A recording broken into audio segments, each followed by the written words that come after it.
Hello and welcome to another episode of Stash Chats. So my name is Yvette and today I'm going to be joined by Marie, who is Stitch Odyssey on Instagram. So she is going to be telling us about her amazing stash, which is very a large stash. So that will be interesting to hear about how she keeps that organized. Marie also famously does destashes, which are very, very popular in the community and are so popular, in fact, that some people describe her destashes as their favourite fabric shop. So that tells you a little something about Marie's taste in fabric. So we are going to hear from Marie, so do let us know in the chat if you have got any questions and I will ask Marie what she thinks to join the call. But yeah, as you know, this doesn't always work. But yeah, so every episode of Stash Chat, after it's recorded live, I put the episode up on YouTube. So today I've gone through our YouTube Stash Chat and I've added the timestamp for when the guest actually joins. So if you want to go back and see some previous episode of Stash Chats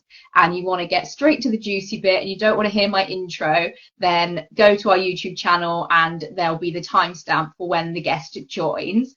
But yeah, hopefully you're not too panicking, Marie. This always happens. I don't know why. I've tried Googling it and there's just like nothing that comes up. So if anyone does have experience with Instagram Lives, please let me know why this always happens. But yeah, it will probably say in a minute, Marie was unable to join, and then we'll do the request again and we'll get Marie into the call. But yeah, here we go. Marie's not able to join. Let me see if I can invite Marie this time. So yeah, do bear with us, but this does give everyone else a chance to join in as well. Here we go. Here's Marie. Second time is the charm. Welcome to Stash Chats, Marie. Hi, I can't see you, but can you see me? I can see you. Okay. Let me just try turning my video off and on again.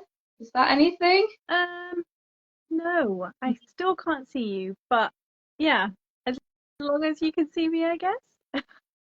I can see you. This happened last time, but I couldn't see Fove. But can Oh, it's if the viewers can see us both, we'll carry on, I guess. yeah, that's fine. So let us know in the chat if you can see us. Otherwise, I'll just restart the live and then hopefully we'll all be able to see each other. But yeah, Instagram Live is very strange. It doesn't always work. Right. Have you got anyone in the chat that said that they can see us both? People are still joining.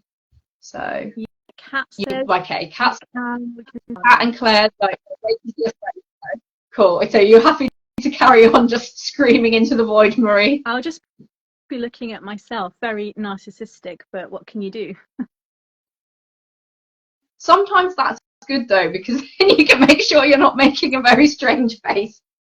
I think my neutral Yeah, listening face is just like not appealing, as I've really learned from my previous stash chats. But hopefully, when the guests are speaking, that's who the people are looking at as well.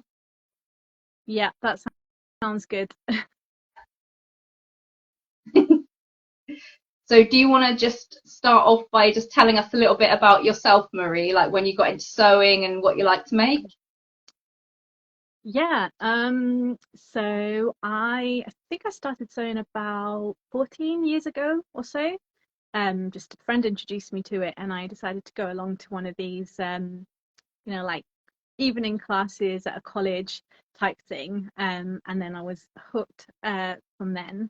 And I'm not that adventurous considering I've been sewing for such a long time, but I do love to sew dresses mostly. I guess because that's mostly what I wear and I like to wear. And I feel kind of suits me.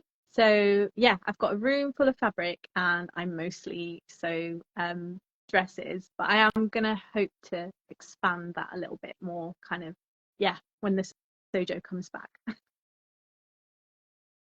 Nice. So you're on a little hiatus from sewing at the moment. Um, Honestly, I didn't. I struggle to find time anyway, which is not great when you've got such a massive stash. But yeah, I just at the moment, and I think most human beings are probably feeling in an utter state of despair over the devastation, happening in Gaza. And I feel that, things like that do have an impact. And I know we've had this kind of scheduled in for a long time. And it's just such a nice privilege to be able to kind of switch off and talk with lovely friends about things that you love doing and you're passionate about and stuff. But yeah, it definitely, definitely that takes a bit of a toll, doesn't it?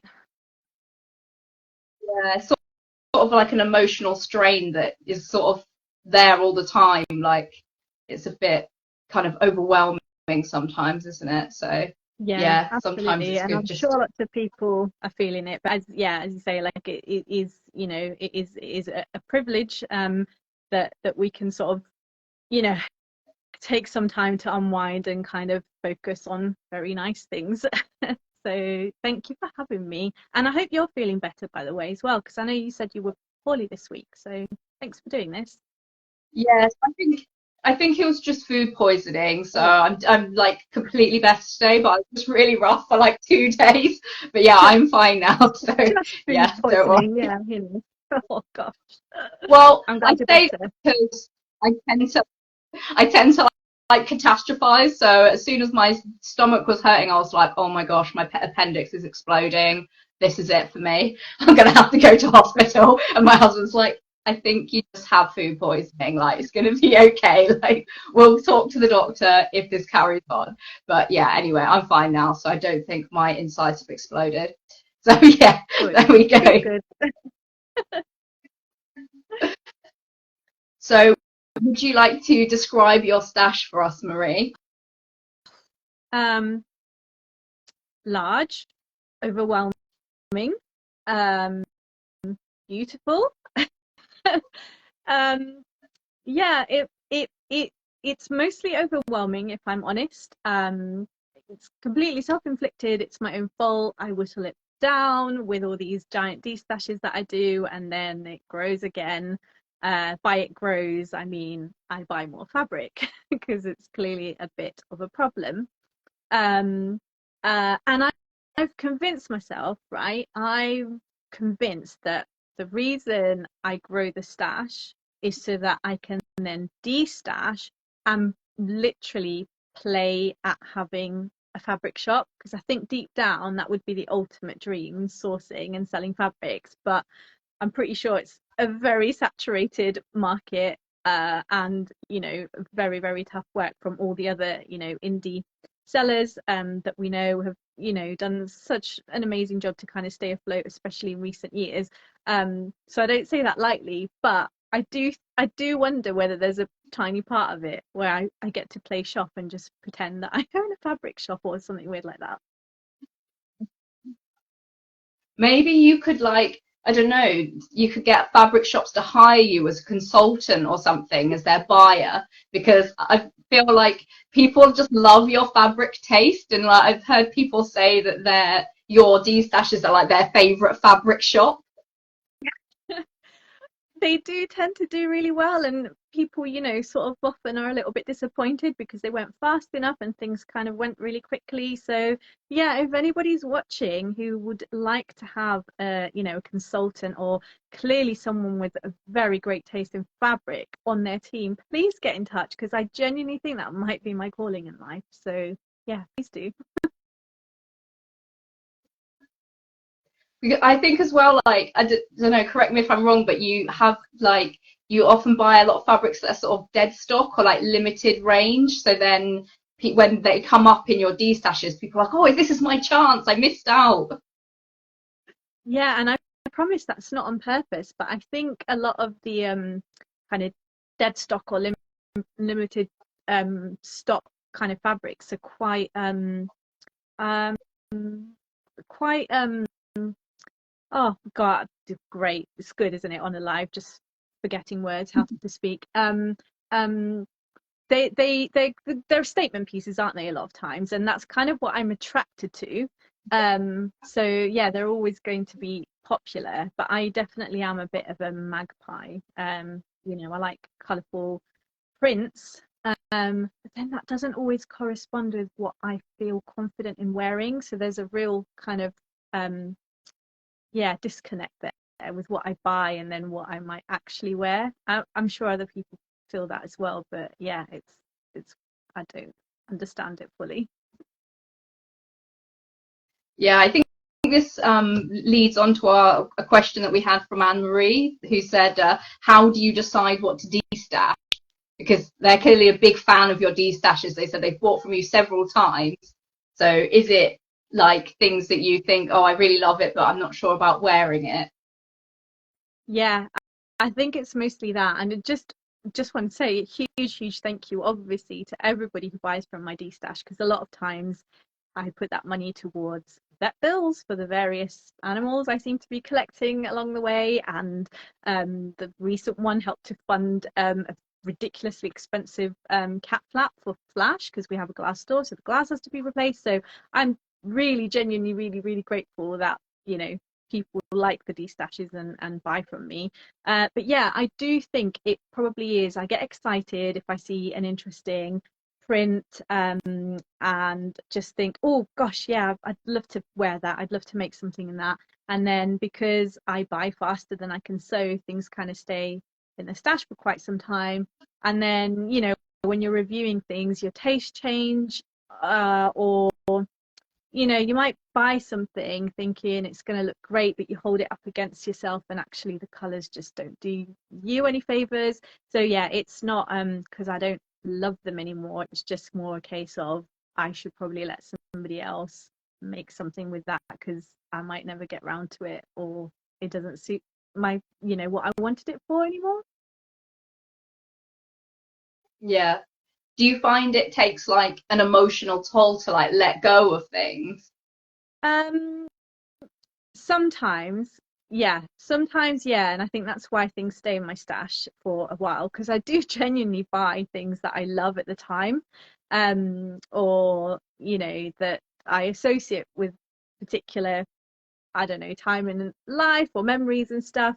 So it can be quite hard, but honestly, because my stash has gotten so big, and I am quite overwhelmed by it, it also feels quite freeing to get rid of stuff and know that it's going to a good home. And I really love it when people tag me in posts or stories of like what they've made with fabric that they bought from my See, destashes. It occasionally, like a yeah, couple times, I've been you like, know that it's gone. oh, yeah, I shouldn't have let that one go. But mostly it's just so nice to see like it actually made up and people loving it and enjoying it. So That's really nice. So before you started sewing, did you wear a lot of dresses, or did you get more into dresses like through the sewing? no, I've always worn dresses, and it's to do with my body proportions. So, and again, I'm sure other people experience this, but I have like a much smaller waist than my hips and bust.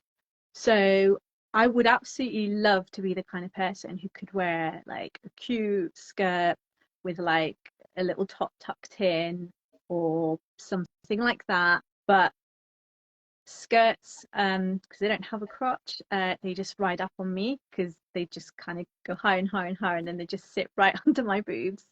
So it kind of makes me look like I literally have no kind of, waist at all. So that's why I just gravitate towards dresses because I feel like I can wear them a lot more comfortably, and they kind of work with my proportions a bit better. If I wear sort of like trousers, like jeans and a top, it's fine because the jeans can only ride up so much. But yeah, it's particularly um skirts that I have this problem with, and it's really sad because I see loads of lovely outfits and really great skirt patterns out there as well, but I just haven't found a way where I can wear them. Yeah.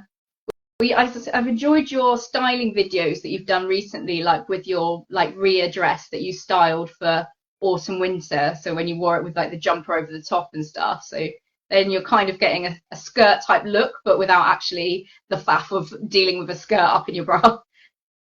Yeah, definitely. That's my go-to yeah, sort of winter autumn uniform really. And it is quite nice because you do get to wear the dress in a different way. And a lot of people, you know, when I go to work and stuff, they'll be like, "Oh, that's a nice skirt." And so I can pretend. Sometimes I don't tell them it's a dress and I'm like, "Yeah, thanks." It's like the same with culottes when you're like, oh, they're nice skirt, and then you have to get your legs out, like, yeah, it's trousers. Yeah, exactly.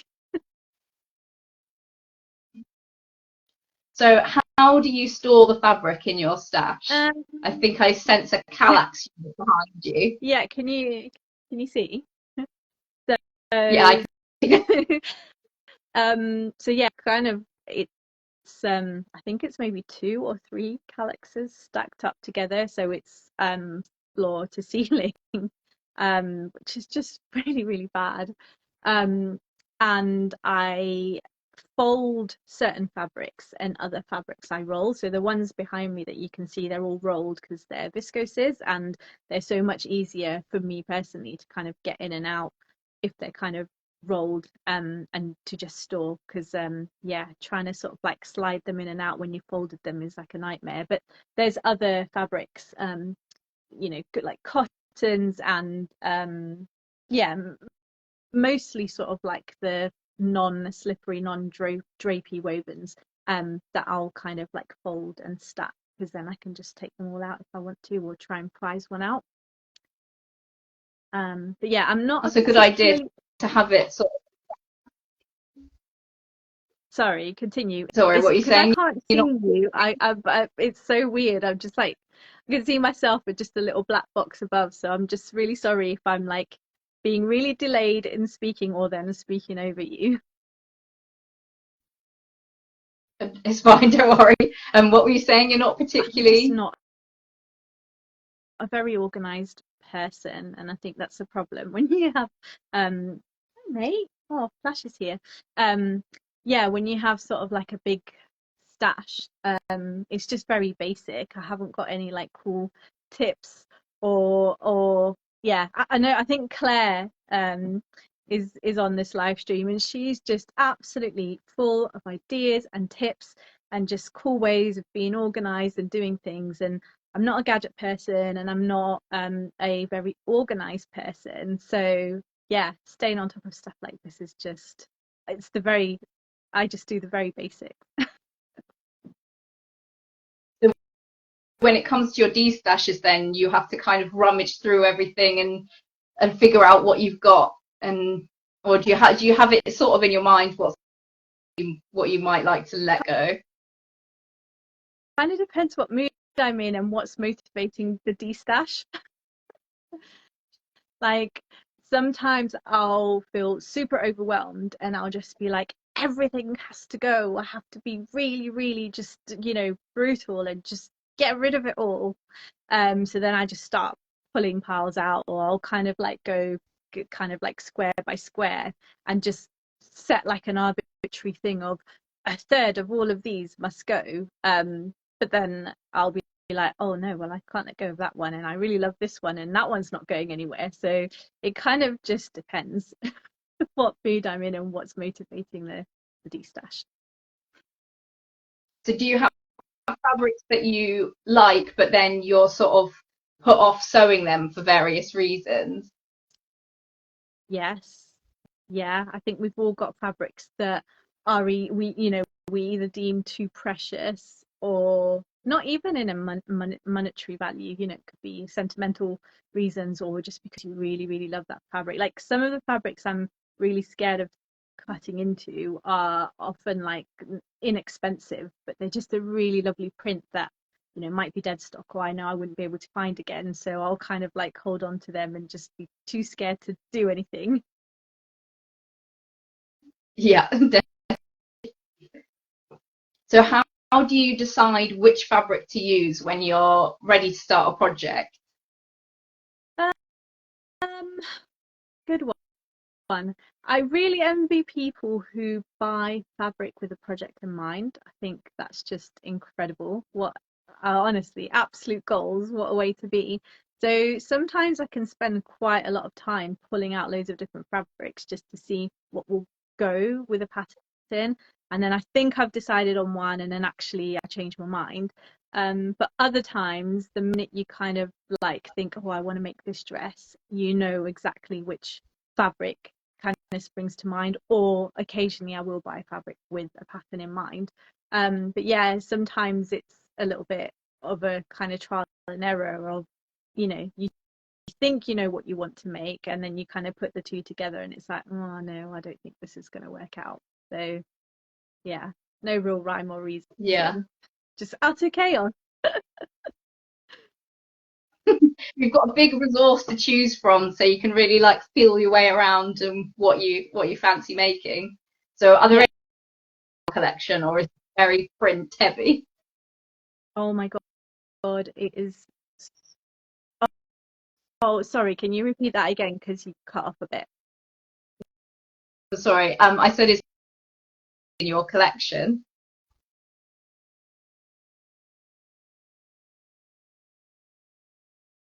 Can you hear me, Marie? Sorry. Ah, I don't know. I think I'm losing you a little bit. I'm sorry if it's on my end. I hope not. I was just saying, if you've got any plain fabric in your collection. Oh, sorry, you had to repeat that so many times. Not a lot. I think I've got maybe like one square of plain fabric, and this silly thing is like if I ever buy from shops and stuff, I will buy plain things or more subtle things. It's just with fabric, I just get excited by all the prints.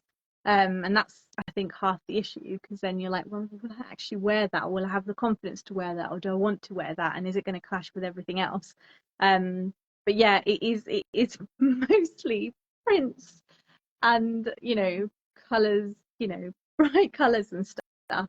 Um, I think it was when we were going on holiday one time, probably ages ago. But I was packing. I kind of got lots of handmade dresses out and laid them on the bed, and my partner Charlotte walked in, and she was like, "Whoa, that is wow! When you see them all like that next to each other, that's wild." Because she sees them individually, obviously, when I make them and I post about them and I wear them and stuff.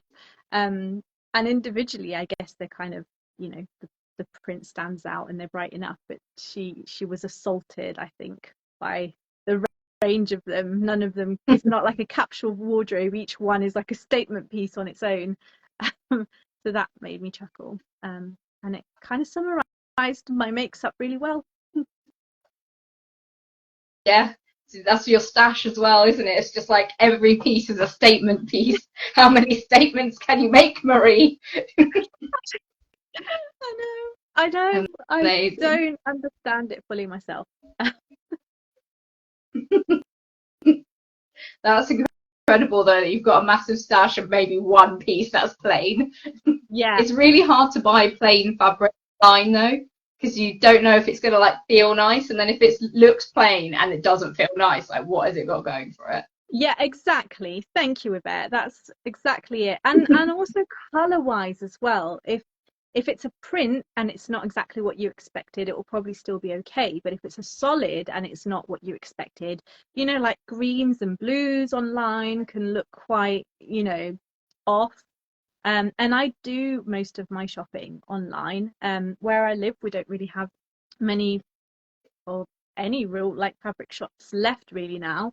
And even the market, which was really good, is kind of really dwindling in Leicester. There's only like one regular, spot there that sells fabric. So yeah, I do most of it online. So I do feel I've got burnt a few times with buying solid colours because they're not really the shade or the or the exact colour that I thought they were going to be. So that's my excuse, and I'm sticking to it.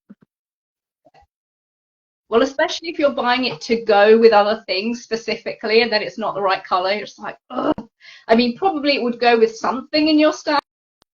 Yeah, exactly. Then it's, yeah, you don't want to be buying things. No. But I did pick out a few little bits. I don't know if you're interested in seeing, and if there's other questions, that's Yeah. absolutely fine. But only because we're talking about solids right now, and I've got like two little piles in front of me. So, you know, earlier you asked about precious fabric. So I've Yeah. got this. So this is solid, very solid. Kind of Oh, textured. But it's very, very special, and I don't know when I'll ever have the courage to decide what to make with it, let alone cut into it. But it's basically silk fabric that my great grandmother um kind of spun and wove herself with her own hands back oh, in the village in Cyprus in the 1940s.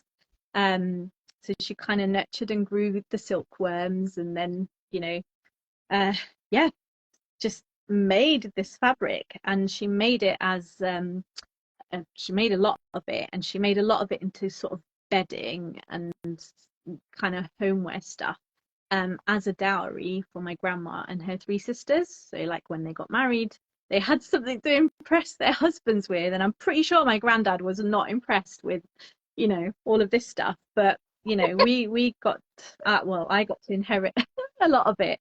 And many years ago, I did make with some of it. I did make a 1920s style blouse with some lovely like lace detail and stuff. And I don't know, I think I was quite early on in my sewing journey, and I didn't have the fear that you do that comes with experience. So I was mm, like, yeah, this is fine. So I'm glad that I made that, because it's really beautiful and I still wear it for special occasions now. But now I'm too scared to cut into the rest of it and make something from it. So that's that one. And then I thought, to kind of juxtapose that, I absolutely. do have a plain fabric, um, and it's just like a kind of like khaki, really lovely brushed cotton sort of twill from Rainbow Fabrics. And I want to make a Tilly and the Buttons Sonny jacket with this. So yeah, there you go. I've got some planes, and Well, that one's just probably been at least biding its time 50%. for a new pattern to come. What's that? Sorry, is that made it to the top of your list? Did you say? I was just saying that khaki fabric has just been biding its time for the new pattern to come out. Yeah, exactly. It's exactly been doing that, and it's perfect for it. And I must say, probably about 50, at least 50% of my stash is from Rainbow Fabrics, so they have a lot to answer for. Yeah, definitely. Yeah, we did. Sometimes on Stash Hub we post like stats, and we were going to do one about shops, but then I didn't get around to actually posting it. But anyway, one of like Rainbow Fabrics was one of the like top shops that everyone adds their fabrics in Stash Hub. So I think they've got a lot to answer for in a lot of people's stashes. Yeah, definitely. They really do. I mean, it's so hard to resist, their drops, because they're so well priced, and, such amazing fabrics. It's just, you feel like you're going to really miss And the out as well promo. if you don't go for it. Yeah, yeah, exactly. Um, so do let us know in the chat as well if you've got any questions for Marie. I'm just going to ask you some questions. So we got a question from Inagata's Cottage, which was, how do you organize your stash? Which I think we kind of already touched on with the how you've got some of it folded, some of it rolled, and you kind of have it in your head as well. Like you say that you're not organized, but I think you do know what's going on in there. Yeah. And I do organize by sort of type as well. So, yeah, they're kind of roughly organized by kind of type and weight of fabric. And then within each little cubby hole, I try to sort of like arrange them in color as well, just so they're a little bit more aesthetically pleasing. So you've got black viscoses there, and then here we've got, ignore that rogue one at the top, but kind of greens and then blues, and so yeah. I'm not organized, but there is a little bit of a method to my madness. Yeah, there's a system. It's not a strict Yeah. system or a particularly intensive, high effort system, but there is something happening there. You know what's going on. Yeah. Brilliant. And then, shall we talk about the Anne Adams 4769 pattern that you and Claire Sows have been talking about for some years? I would love to go back to the origin of that chat and see like what year that was in. Maybe Claire remembers. I just Claire is just amazing. I mean, I don't even know. I'd totally forgotten, to be honest. I honestly can't remember the first time she approached me about wanting to draft that for me, which is like the nicest thing ever. And I don't even know where we left it. I feel really bad now. I'm like, oh, was I supposed to do something? But yeah, anytime, Claire. I just don't know how I'll repay the favor. I definitely won't be able to draft anything for you ever. I'll send you something nice, chocolates, anything you want in the post. Some fabric. Yeah, oh God, yeah. Yeah, Oh yeah, fabrics. it was Absolutely. since 2015. Claire says wants to Oh. practice the pattern cutting on you as a guinea pig, but it's so I put it in my stories just before the live started, but if you haven't seen it, it's a really nice, is it kind of a halter neck with like a scalloped edge, and it's quite a sort of vintage like fitted bodice and then flared skirt, which I think kind of fits in with your style, Marie, so that's probably why Claire thought of you for her guinea pig. I know, and especially back then, I was definitely into vintage a lot more. I still am, I still love it, but yeah, I feel like my lifestyle is a lot more casual now. I'm working a lot from home, putting any clothes on that aren't just joggers or leggings and an okay top is kind of an achievement nowadays. But yeah, it is nice to kind of dress up a little bit, even when you are working from home. If you can be bothered to make the effort, it does make you feel better. Yeah. Do you ever manage to go to any of the like?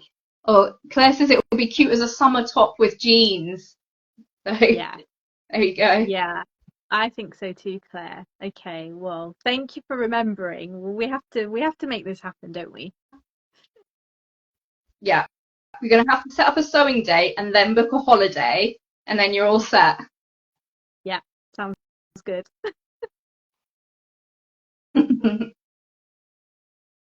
Excellent.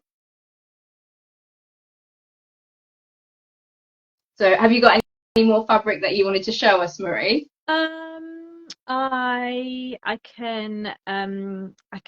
I can show you some. So I kind of had on the kind of like precious side of things, along with the kind of family heirloom that was passed down. There's another, but I do have quite a nice collection of vintage fabrics, which I'm also very scared of cutting into.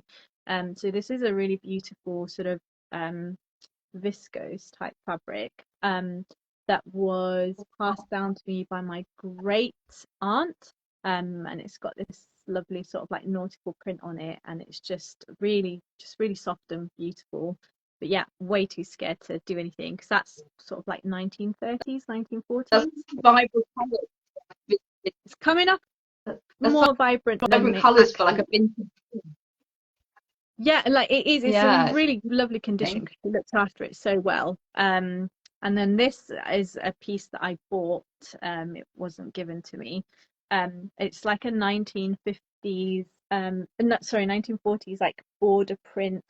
Again, kind of like viscosy, drapey, not viscose. It's kind of like a cottony mix with a drape in it. Don't know exactly what it is, but this one I've had for quite some time, and again, just too scared to make anything with it. But I should really be a bit braver because it would be a shame to sort of leave this world at some point and then all this fabric just stays. I already have more than I could ever sew through in a lifetime, so maybe I need to change my tactics and start sewing through the more precious ones first. Um, and then I was going to just quickly show you just on the theme of rainbow fabrics. I have like three projects lined up with their fabrics. So obviously one of them is the Sonny jacket, and then this was one of their crazy kind of viscose prints they brought out last year. And I know it's not Christmassy, but it kind of to me looks quite festive-y. So I'm hoping maybe I can make like the Veronica Tucker hazel dress with this. Yes, I will make that for Christmas. It's so gorgeous. Have you made that, did you say? Sorry. I haven't made it, but it's on my list. On my list. I've seen some amazing versions. It's yeah, it's so nice, and because it's so floaty, it won't be restrictive, and yeah, it could look quite cute. So that's one plan. And then just because of my very casual lifestyle nowadays, this is also from Rainbow Fabrics, and it's like waffle sort of like lightweight knit jersey type thing. Nice. And I was hoping to make is it swim style patterns, the Carla loungewear set with that. So there are plans brewing. Cozy. Yeah, really cozy. And I feel like even if I just had that on from like a working from home day, I'd feel cozy and comfy, but also not as unkempt as when I just wear shop bought leggings and a raggy old t-shirt. Yeah. You've like basically you don't need to get made up. You've literally made your outfit, so you're good. I've just come up with a brilliant idea. I think we need to convince Yusuf from Rainbow Fabrics to take you on a trip with him to Turkey when he buys the fabrics. Then you'll get your fabric buying fixed. Yeah. We need to, right, everyone in the sewing community, you've got to back this plan now. Honestly, Yvette, you took the words out of my mouth. Every time he's out there, wherever he is in the world, sourcing fabric, he does a great job, he and his team. But I always think, I could really help you. I would be a great asset to your team, Yusuf. Like I would, I could really, really help you. So imagine, maybe I should propose it. Maybe I should get in touch and say, look, huge fan. Please let me do more. Yeah, this is going to happen now. Right, done. Honestly, would be the dream. Let's make it happen, please. Amazing, cool. Right, on that note, we're gonna wrap it up now. Everyone send a DM to Rainbow Fabrics. Get Marie on the staff for the next Turkey trip. So yeah, the whole episode's going to be live on YouTube like ASAP, and I'm going to do a blog post as well for the highlights. And yeah, next week the Stash Chats is going to be on Wednesday instead of Thursday, and we're going to be joined by Adam Sews of Sewing Bee fame. And then on the Thursday, I'm going to be on YouTube live with Emma from Studio 77. So yeah, come and join me on her channel to see how that goes. So I haven't done a YouTube live before, so that will be interesting to see how that goes. But yeah, thank you everyone for joining live, or if you've watched afterwards. And thank you so much, Marie, for sharing your stash and your like amazing family legacy fabrics as well. I feel like that silk is just mind-blowing. So yeah, thanks so much for sharing that. Thank you so I'll see much everyone for having me. Thank you. Yeah, Bye. it's been so good. Bye.